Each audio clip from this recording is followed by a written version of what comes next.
Хәерле иртә, Татарстан, хәерле иртә, хөрмәтле телевизор караучылар. Бүген 11 май, сишәмбе. Мин Рәза Әхмәтҗанова һәм тапшырыбызның иҗат төркеме шушы минутларда безнең белән булган һәрбер тамашачыга матур көн, күтәренке кәеф теләп калабыз. Бүгенге көн тарихка нинди вакыйгалар белән кирип калган, шул турыда кыскача булыр. 57 ел элек 1964 елның 11 майында илебездә пластинкалар яздыручы Мелодия фирмасы барлыкка килә.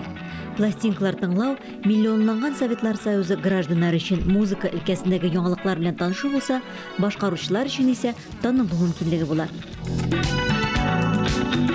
94 ел элек 1927 елның 11 майында Американың атаклы кино академиясе оеша. Академия кино сәнгате өлкәсендә иң абруйлы саналган Оскар премиясын булдыра. Премия өлкәдәге төрле юнәлешләргә кагылышлы 24 номинациядә тапшырыла. 1900 елның 11 майында илебез флотының иң атаклы корабларының берсе Аврораның суга төшерелүе була. Крейсер 1917 елгы революцияның символы булып санала. Бүгенге көндә крейсер Аврора музей буларак эшләп килә. Казанымызның Пләтән бистәсе буенча сәяхәтебезне дәвам итәбез. Биредә 1917 елга кадәр төзелгән агач йортларда сакланган икән. Мәркәзебезнең җирдә тарихы белән Айрат Фәйзрахманов таныштырыр. Пләтән җирлеге ул яңа һәм иске татар бистәсе арасында урнашкан айрым бер бистә итеп санап була. Монда күпләп татар яшәгән, күпләп татарлар монда 18 гасыр ахырында, 19 гасыр башында килеп урнаша башлый. Монда күп итеп сабын җитештерү остаханәләре барлыкка килә башлагач, инде эшчеләр ялланырга кирәк булгач, заводлар төзелә башлагач, монда инде татарлар килеп урнаша.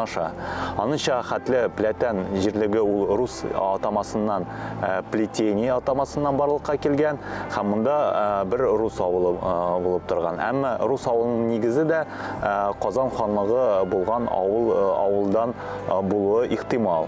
Әгәр дә карасак инде Пләтән атамасы инде 16 гасыр ахырында чыганакларда күренә башлый. Һәм инде 19 гасыр башында монда татарлар күпләп урнаша башлагач, инде әкренләп бу татар бистәсенә әйләнеп китте. Һәм инде күрәбез, менә Әҗим мәчете монда барлыкка килде. Монда әле бу урамнарның атамалары да татар булып киткән. Монсы Сабынчы урамы дип аталган, чөнки монда сабын җитештерү остаханәләре. Моңа параллель урам Пләтән урамы шулай татарлар арасында аталган булган ул. Һәм әле монда анарсын инде 20 елларда татар атамалары барлыкка килә. Яшьләр урамы, Яшькөч, Болгар урамы һәм башка шундый татар атамалары монда барлыкка килә башлый. Әйтергә кирәк, Пләтәннең мөселманнар, татарлар саны күбәйгән һәм Әҗим мәчете урыны да җитмәгән булган. Мондагы татарлар, мөселманнар үзеңгә яңа стәмә бер мәчет сораганнар һәм монда инде икенче мәчет барлыгы килгән. Шул икенче мәчет инде ул иске мөселман зираты өстендә төзелгән булган, 20 гасыр башында төзелгән булган. Пләтәннең бүгенге халәтенә карасак, монда кайсы бер тарихи агач йортлар сакланган. Алар шундый халык архитектурасы дип санап китеп була. Берничә йорт инде инкыйлабка хәтле төзелгән агач йортлар монда бар. Менә алар биредә. Янымда Альберт Хисматуллин басып тора. Ул биредә якында туып үскән кеше һәм җирле тарих белән кызыксына, шактый күп табылдыкларга ия. Альберт абый, нәрсәләр эзләп таптыгыз бу җирдә? Көннәрдән бер көнне мин Казаныбызда сирәк очрый торган 30 елгы урам күрсәткеченә тап булдым. Ничек белдем 30 еллар икәнлеген? Чөнки яңа лиф хәрефләре белән язылган. Һәм дә бик кызык кына булган стилизацияләнгән ике башлы кош. Безнең Рәсәйнең гербына ошаган бер стилизация. Бу йорт һәр хәлдә революциягә хәтле төзелгән. Чөнки күренеше шундый иске.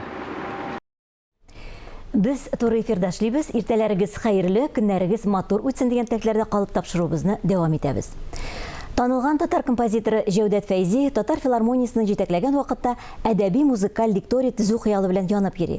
Һәм 1945 елда әлеге хыял тормышка аша. Бүгенге көндә исә әдәби музыкаль лекторий татар филармониясының иң өлкән коллективларыннан санала. Оешма алдында нинди максатлар тора? Аның бүгенге көне турында без лекторийның җитәкчесе, Татарстанның атказанган артисты Владимир Васильев белән сөйләшербез. Бүген ул студиябызның кунагы. Хәерле көн, Владимир Михайлович, исәнмесез? Хәерле иртә. Хәерле иртә, хәерле көн барыбызга да. Лекторий үз эченә берничә сәнгать тирҗиган юнәлеш. Монда вокал, музыка, әдәби сүз. Һәм булар бер-берсе белән тыгыз элемтәдә булганда гына яхшы уңай нәтиҗәләргә ирешеп була дигән дип аңлыйм мин. Менә сез бу фикер белән килешәсезме икән? Килешмичә булмый, чөнки безнең коллективыбыз инде менә 75 еллыгын үткәреп, бу вакыт арасында чынлап та музыка белән, вокал белән, нәфис сүз белән тамашачыга җиткерә безнең композиторларыбызның, шагыйрьләребезнең әсәрләрен. Шуңа күрә инде бер-берсенә булышып, алар инде ачалар. Ачалар безнең тамашачыга дөньяның матурлыгын. Сез әлем җитәкче булып кына калмыйсыз, берничә проект авторда, менә матур гына Глинка Якин иҗатына багышланган сезнең проектларыгыз бар, циклларыгыз. Үзегез кайсыларын аеруча уңышлы дип атар идегез? Чынлап та юбилей елыбызда безнең берничә проект ачылды. Берсе оның 100 романслар, Михаил Глинканың 100 романслары, оннары Рустам Яхинның 100 романслары. Біз оларны инде 4 концерт арасында жырларга тырыштык. Әмма ләкин бүтін үсендә жырлап әле өлгермәдек. Менә 18 майда безнең киләсе концертыбызда тагын Алла берса тамашачыны көтеп калабыз. Оларның арасында кайсысы уңышлы дип әйтеп булмый, чөнки гел уңыш өчен генә тырышмыйбыз. Тамашачы ишетсен дип, җырлаучылар җырласыннар дип, дөньяда бу әсәрләр калсын дип тырышабыз. Шуңа күрә уңышлы дип һәрбер концертыбыз булсын дип тырышабыз. Тырышасыз. Биредә менә китаплар да бар. Сез бу китапларның авторы, бу инде шушы лекторийның тарихына багышланган. Чынлап та менә юбилейга каршы 1 жыл жарым вакытны моңа багышлап язарга тырыштым. Мин генә түгел, бүтін артистларыбызга шалтыратып, сөйләшеп алар белән лекторийның тарихы буенча күп нәрсә кызык фикерләрне тупладыгыз биргәйме? Тарихын сөйләшергә, язарга тырыштык инде бу китапта. Филармонияның әдәби музыкаль лекторийның 75 еллыгын тарихын менә бу китапта укып була. Мин сезгә чын күңелдән менә тапшырасым. Бүләк булсын. Сез дә безнең коллективның тарихын, безнең артистларыбызның тормышын, иҗатын белеп торыгыз. Рәхмәт, укырбыз. Сез лекторий белән республикабызның иң ерак нокталарына барып җитәргә тырышасыз. Менә моның файдасын нидән күрәсез? Ни өчен бу сезнең өчен мөһим? Безнең коллективыбыз 60-нчы еллардан башлап гастрольләргә чыга башлады дип әйтергә була. Чөнки моңа кадәр 45-нче елдан 60-нчы елларга кадәр безнең артистларыбыз күбрәк Казанда җырлап җырдылар, чыгыш ясадылар. Менә 60-нчы елларда, инде 70-нчы елларда КАМАЗ төзи башлаганда нефтяникларга барып инде Әлмәткә, Нижнекамскига, менә шул шәһәрләрдә күбесе инде гастрольләр үтте. Шуннан бирле без инде Казанда гына түгел, республиканың иң җирак, иң ничек дип әйтергә була, зур шәһәрләрдә генә түгел, бәләкәй авылларда да чыгыш безнең артистларыбыз ясыйбыз да. Менә әле генә без җиңү көненә багышланган концертларыбыз белән гастрольләргә чыктык. Булдык Менделеевскида, Алабугада, Чаллыда, Зәйдә һәм Әлмәттә. Нишләп безнең өчен бу концертларыбыз мөһим? Чөнки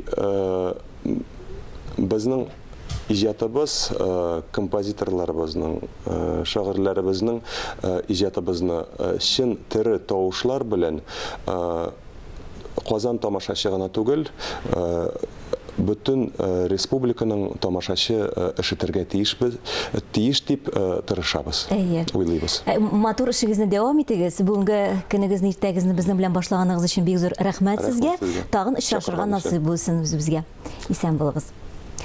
Беренче пычкы чүбе тутырылган подгузниклар 1956 елда барлыкка килә. 60 еллар башында подгузниклар күпләп чыгарыла башлый. Бүген инде әниләр әлеге җиһазлардан башка тормышларын күз алдына да китерә алмыйлар. Табиб Илдус Латфуллин бүгенге әңгәмәсендә подгузникларга кагылышлы кайбер аңлатмалар белән чыгар. Хәзерге заманы гаиләләре өчен подгузник ул бик файдалы нәрсә. Ул әти-әнинең вакытын һәм нервын саклый торган нәрсә. Алай булса да, өлкән яшьтәге кешеләр кайчакта подгузникны зыянлы, зарарлы дип саный. Дөресен әйткәндә, бу алай түгел. Подгузник ул зыянлы түгел, ул файдалы әйбер. Аны куллану белән берничә ялгыш бар, шуларны әйтеп бетәргә кирәк. Подгузникны беренчедән аны вакытында алмаштырырга кирәк, аны рекламага ышанаттырырга кирәк түгел. 12 сәгать буенча киеп йөри торган подгузниклар бар дип әйтелгән булса да, рекламада, минемчә, миңа бик ышанып бетәргә кирәк түгел. Подгузникны еш алмаштырып торырга кирәк. Подгузник кайчакта балага туры килмәскә мөмкин. Ул вакытта подгузник тиеп торган урыннар кызарып китәргә мөмкин. Без моны контактный дерматит дип әйтәбез. Менә бу подгузник белән контакт булган төштә әзрәк кенә кызару килеп чыкса, моны контактный дерматит дип әйтәбез. Ул зыянлы куркыныч нәрсә түгел, ичендә цинк булган мәзләрне кулланып контактный дерматитны бетерергә мөмкин, ләкин бу подгузник бу балага туры килми дигән сүз. Аны алмаштырырга кирәк. Башка фирмасын, башка маркасын эзләп табарга кирәк дигән сүз. Подгузник белән бәйле берничә ялгыш бар. Шуларны әйтеп үтәргә кирәк. Беренчедән, күп еллар нишләптер подгузник киеп йөргән малайларның зур үскәч балалары булмаячак дигән фикер булган. Бесплодие булачак дигән фикер булган. Фәнни эзләнүләр, фәнни яктан моны өйрәнгәч, бу дөрес түгел икәнлеге ачыкланды. Моңардан куркырга кирәк түгел. Подгузник киеп йөри торган малайларда бесплодие проблемасы булмаячак, булырга тиеш түгел. Кызлар белән бәйле рәвештә подгузник кигән кызларда цистит булачак дип шулай дигән бер ялгыш фикердә булган. Фәнни яктан эзләнмәләр моны да расламады, бу фикер расламады. Әгәр дә подгузник вакытында алмаштырылып тора икән, әгәр дә гигиена кагыйдәләре, гигиена таләпләре үтәлә икән, кызларда цистит булмый. Тагын бер ялгыш фикер бар. Подгузник кигән баланың аяклары кәкрәй дип санала. Бәләкәй балаларның аяклары физиологик яктан әзрәк туры түгел. Аны вальгус дип әйтәбез без. Әйбет, әзрәк алар о хәреф рәвешендә. Бу подгузник белән бәйле түгел. Подгузник кигәндә, кимәгәндә балада була ул, һәм күпчелек вакытта бу проблема да түгел. Үзеннән үзе юкка чыга торган әйбер. Аны табиблар, педиатр булсын, ортопед булсын, менә бу аякларын тикшереп әйтә ала. Бу физиологик нәрсәме, әллә инде авыру дәрәҗәсенә күчкән нәрсәме? Ничек кенә булмасын, бу подгузник белән бәйле булырга тиеш түгел. Бәйле булган тагын бер ялгыш, янәсе подгузник кигән балалар горшокка соң утыра дип саный кайберләр. Бу да дөрес түгел. Баланың горшокка утырып утырмавы аның нерв системасы белән бәйле. Менә нерв системасы җитешә бара. Балада җирәнү хисе килеп чыккач, ул үзе менә моның җирәнгеч икәнлеген аңлап, үзе горшокка утыра башлый. Бу шулай подгузник белән бәйле түгел.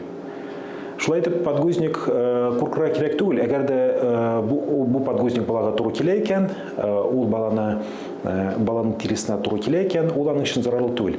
Менә шунысын гына күз алдына тотарга кирәк. Подгузникның эчендә адсорбент бар. Ул бала өчен бөтенләй куркынычсыз түгел. Бала сузылып ала торган төштә булырга тиеш түгел подгузниклар. Бала менә шу подгузникны актарып, эчендәге адсорбентын йота ала. Менә андый очраклар белән очрашканым бар. Туры килгән бар андый әйберләрне күрергә, бу бик зыянсыз нәрсә түгел. Подгузникны бала ала алмый торган җирдә сакларга кирәк. Бүгінгі чыгарылышыбызны без телевидение фондында сакланган язма белән тәмамлыйбыз. Мин Әйзә Әхмәтҗанова сезнең белән саубуллашам. Һәр иртәгезне бары тик матур фикерләрдән генә башлагыз. Исән, имин булыгыз.